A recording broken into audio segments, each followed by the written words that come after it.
आज का दूसरा पाठ रोमियो के नाम संत पौलुस का पत्र, अध्याय 10 पद संख्या 8 से 13। मसीहियों का विश्वास। धर्म ग्रंथ कहता है, वचन तुम्हारे पास ही है, वह तुम्हारे मुख में और तुम्हारे हृदय में है।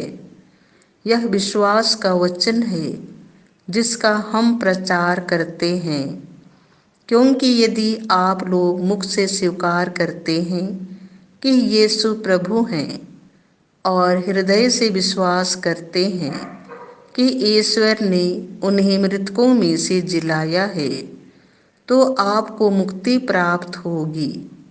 हृदय से विश्वास करने पर मनुष्य धर्मी बनता है और मुख से स्वीकार करने पर उसे मुक्ति प्राप्त होती है।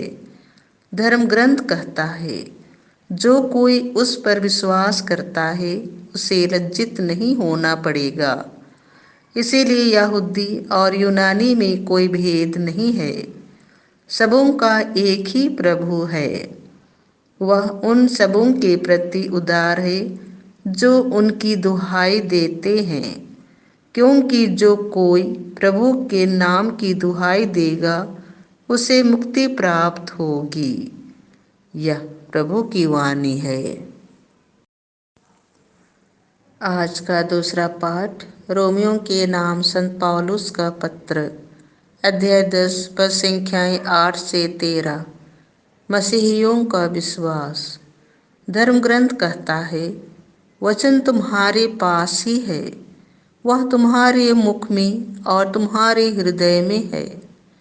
यह विश्वास का वचन है जिसका हम प्रचार करते हैं, क्योंकि यदि आप लोग मुख से स्वीकार करते हैं कि यीशु प्रभु हैं और हृदय से विश्वास करते हैं कि ईश्वर ने उसे मृतकों में से जिलाया है, तो आपको मुक्ति प्राप्त होगी। हृदय से विश्वास करने पर मनुष्य धर्मी बनता है और मुख से स्वीकार करने पर उसे मुक्ति प्राप्त होती है।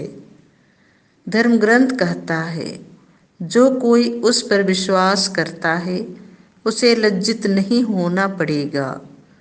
इसीलिए यहूदी और यूनानी में कोई भेद नहीं है, सबों का एक ही प्रभु है। वह उन सबों के प्रति उदार है जो उनकी दुहाई देते हैं, क्योंकि जो कोई प्रभु के नाम की दुहाई देगा उसे मुक्ति प्राप्त होगी। यह प्रभु की वाणी है। संत लूकास के अनुसार पवित्र सुसमाचार, अध्याय 4 पद संख्या 1 से 13। आत्मा यीशु को निर्जन प्रदेश ले चला, वहाँ यीशु की परीक्षा ली गई।